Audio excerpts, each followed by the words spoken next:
Continuing here. Yeah, I just wanted to finish that thought and say that it takes the power of God, okay, within us. We need to tap into that. We all have equal access to that because we are equally beloved. He wants the best for all of us. This idea that the wicked, it's more credit to you if you reach out to the wicked and you try to win these people over because they're going to love God all the more when they realize they've been deceived.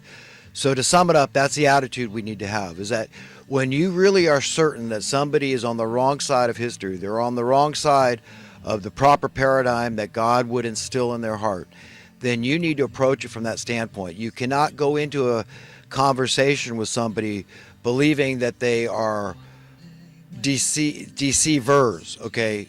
Yes, you could say the willful ignorance makes me nuts, that this prescription to this philosophy that ignorance is bliss, it makes me nuts, and that's what they're pushing. That's it, is that just be blind, be stupid, be ignorant, be confused like us, and don't seek to know the truth, the whole truth, and nothing but the truth.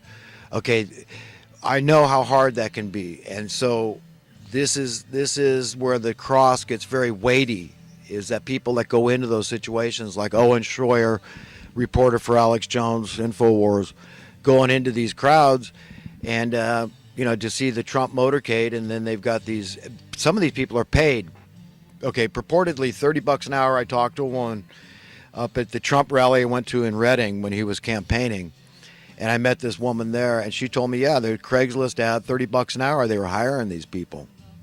A black woman, by the way. That's the interesting thing, is that Trump's got so much support from people of color, but yet the mainstream media doesn't want to touch that. I mean, it's incredible this agenda they've got, but they're underhanded about it. They won't talk about it. It's not about race, okay? Americans are the least racist people in the world, okay? That's it. We're the most progressive in that regard and have made progress. And yet they want to just make the whole subject about race, and that's not it. I mean, they won't talk about the wealth disparity. They won't talk about how poverty exploded under Obama, will they? They don't want to talk about that. They don't want to talk about the Glass-Steagall Act, Bill Clinton, Larry Summers, whoever helped them with that. Okay? No, they don't want to talk about this stuff. No. They want to talk about race. They want us divided. They want us at each other's throats. They want people with an attitude. They want them cocky, thinking they got cheated. And it's like, dude, don't you realize we're all born slaves?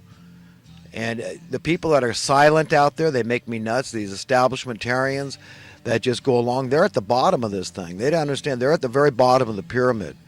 Okay, and when the rug gets pulled out from under these people, it's going to be anybody's guess where the chips fall, because that's it. You're at the base. You're at the bottom of the pyramid. You're going to be snuffed out. All you proletariat establishmentarians that just go along to get along, go with the flow. It's easy. I'm take care of yours. Don't worry about anybody else. Social Darwinianism.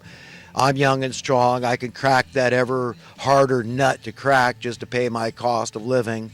This tax on my existence. I can't worry about what happens downstream. I'm on a roll here, so shut up.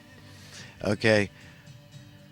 Just hoping your house goes up in worth, your investments were sound and all this. And it's like, good God, we're so screwed up. God help us. God help us all. But I think I beat that horse to death, so I guess I better rush on to current events. I'm trying to finish this series here, and I had a lot of thoughts left over from the previous week, and I've had a lot of thoughts this last week, but what do we got here? Do I have any corrections I got to make? Did I misspeak?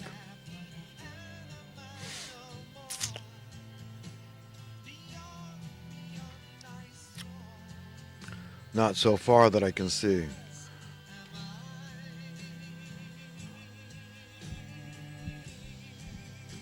Oh, I know. You know what I was thinking about uh, this Jake Tapper character. I don't watch cable TV. I don't get it. I only get what I get on antenna. But I have never really watched him outside of clips on the Alex Jones show. I know he's an a-hole.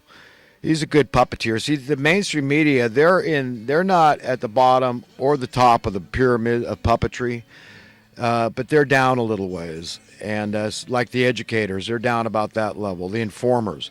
But the mainstream media is more important even than the university professors because they are the cutting edge educators, informers.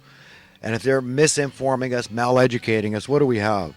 This Don Lemon was a character I was actually thinking of when I talked about Jake Tapper, though. That guy, he's a boss, man. I don't like that guy at all. He's a troublemaker. That's how these people are. Paid troublemakers. These provocateurs, instigators out there. That's what their job is. Just not to try to bring people together, not to help other people understand other people's point of view. No, that's how they work. And it's so agenda driven, but it's underhanded. They're not telling you it's agenda driven to just get us divided, to just deflect the attention away from really true, serious issues that could actually fix things, okay, like economic issues. It's all about injustice, social, economic, political injustice, economic injustice. There's growing the poverty.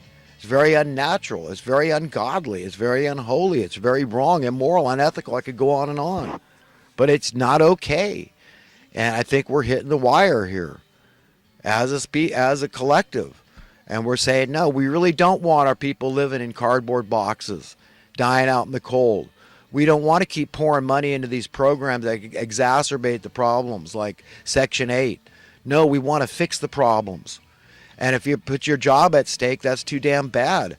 I even talked to one of the directors at Habitat for Humanity, and I couldn't believe it. I mean, she had that same. I said, what if Trump said, look, we're going to build houses now, not just for a few select people that win or lucky enough to win this lottery you set up. We're going to buy houses for everybody. And she said she wouldn't be interested because it's a charity, and she knows her job security depends on the problem. This is the same thing in law enforcement.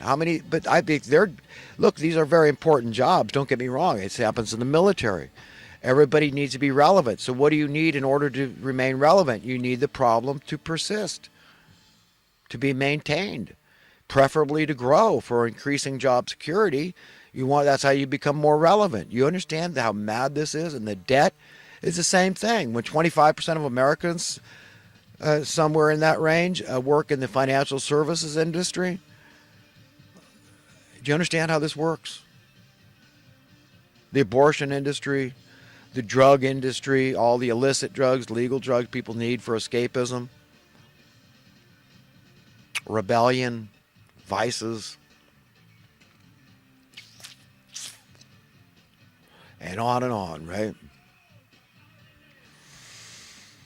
Serious, folks, very serious, and we all need to take it very seriously. It's nothing to make fun of. I mean, get angry, get very angry, get it all off your chest, get it all out there. That's fine. Pray before you do it. Pray while you're doing it.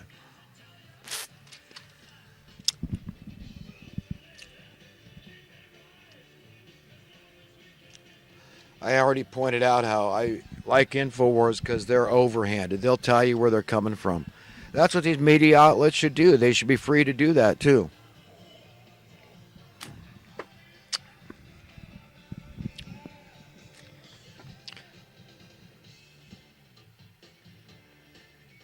And using overhanded in that way, I looked it up in the dictionary. Overhand like in tennis or something. That's all they spoke of. But I'm using it in a new way. I was looking for the opposite of being underhanded. But that's a new usage of the word, which someday, of course, will be in the dictionary. Duh, it makes sense. The opposite of underhanded is you're operating in an overhanded fashion.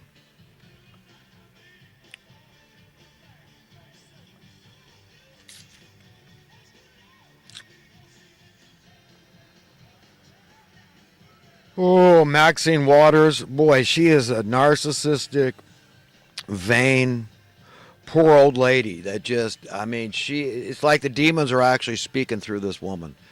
See, they can look real good. I mean, just like Lucifer, the angel of light, the light bearer. Oh yes, so that gets people to worship him because he's so beautiful, right? Maxine Waters is a beautiful woman for her age, but this drivel coming out of her mouth is like, wow. It's like, it's so eloquent. I mean, she sounds like she's making so much sense here, but it's wrong. It's bearing false witness. It's framing people up. It's propaganda. It's gaslighting, and it's wrong. It's immoral. It's unethical. It's ungodly. It's unholy.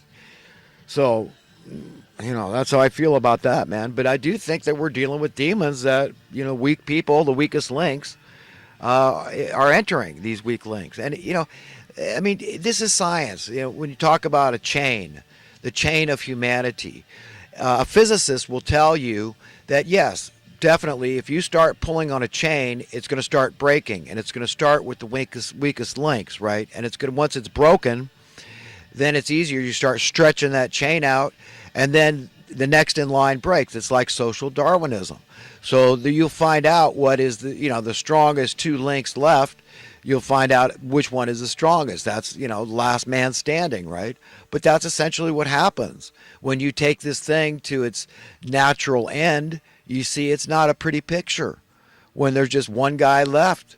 Essentially, that's how these people, if they got their way, this New World Order cabal, the Bilderberger Group, all the human cause weather change alarmists out there, all these elitist hypocrites, any of the royalty that's a hypocrite, because they're not all bad. I mean, just being born royal doesn't make you necessarily bad. It's a happenstance. It could happen to anybody. So it's just about, like what Martin Luther King Jr. said, it's about the content of character, nothing else. About circumstances. You don't have to be an a-hole just because you had a greater chance of being an a-hole. But so that's it. We're in this together, and the division is very real. It's been invented, and we're in a lot of trouble, and it's going to be traumatic to extricate ourselves from this mess. And it's going to have to be a chain reaction in reverse to increase the worth of our currency. This is the way to freedom. This is the way out of this mess. We've got to do it. We have to increase the worth of our currency and demand that it keep on trucking, man. And it stops at nothing. That we demand to be free. That's it. We're human beings. We're God's children. We have a right to be free, not partially free, not selectively free, but entirely, wholly, unequivocally, absolutely, utterly free, totally free, completely free, perfectly free. We have a right, and that means we have a right to not be beholden to the money masters of misery. We don't need money any more than any other creature out there. And anybody that believes we do has bought the lie, okay? And you're gonna get the reward of somebody that's bought the lie. If you're deceived, you're going to hell. And if I don't warn you, then your blood is on my hands. So I've got to do what I can do. This is serious business for me, is speaking out. Speaking and saying everything I've got to say that the Lord put on my heart to say. This is serious, serious crap stuff. It's truth. And it's good news for the righteous, but it's painful. I understand why it's traumatic for people that have bought the lie, because it changes your whole world. It's like, well, I mean, it's not at all like I thought. I thought everything made sense because the mainstream media told me it did, and I should care about sports, and I should care about what TMZ is reporting and all this crap. When it's all just a lot of tripe and just nonsensical garbage. It just drivel is all the world is so full of, is where we're deflected. Look over here, look over there. This is what's important. That's important, but don't focus on serious stuff. I mean, that's a downer, man. You're just bringing me down. I just want to keep on trucking. I'm doing good. You should be like me, and you should be, doing good because I say so, because it worked for me. And if you just follow my example and comply and conform, it'll work for you. And these are the saddest, most hopeless people out there that just go along to get along. I feel sorry for them, but this is a serious matter. We should take it very seriously. That this whole demonic thing as a metaphor, that's what it's like. When somebody is unapproachable, all they do is squelch out your free speech. They don't want to hear what you have to say. They don't want to hear your reason, your logic, your persuasions, your good news. They just want to believe what they believe. They've got false pride. This rebellious spirit. It's a satanic spirit. So this is why it's very much like a demonic spirit. They're unreasonable. They're unintellectual. They're dishonorable. They're dishonest. That's what it's cowardice. At the end of the day, as much as they'll get in your face and get all violent with you, it's really, this is a way of copping out and of being a coward. And what are you going to get? You're going to get a coward's reward at the end of the day. Affirmative action was a term I was trying to think of last week when I came up with that reverse discrimination. Yeah, it's wrong. It's playing favorites is a form of discrimination. It's definitely playing favorites.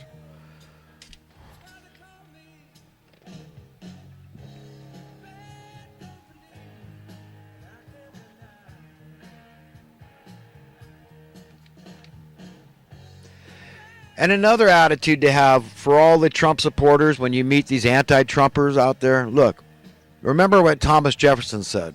Dissent is the highest form of patriotism. So you got to just presume that that's where they're coming from. They're just Thomas Jeffersonians, and they just say, "Yeah, I believe in dissenting, whatever, whoever the power that be, whoever they are."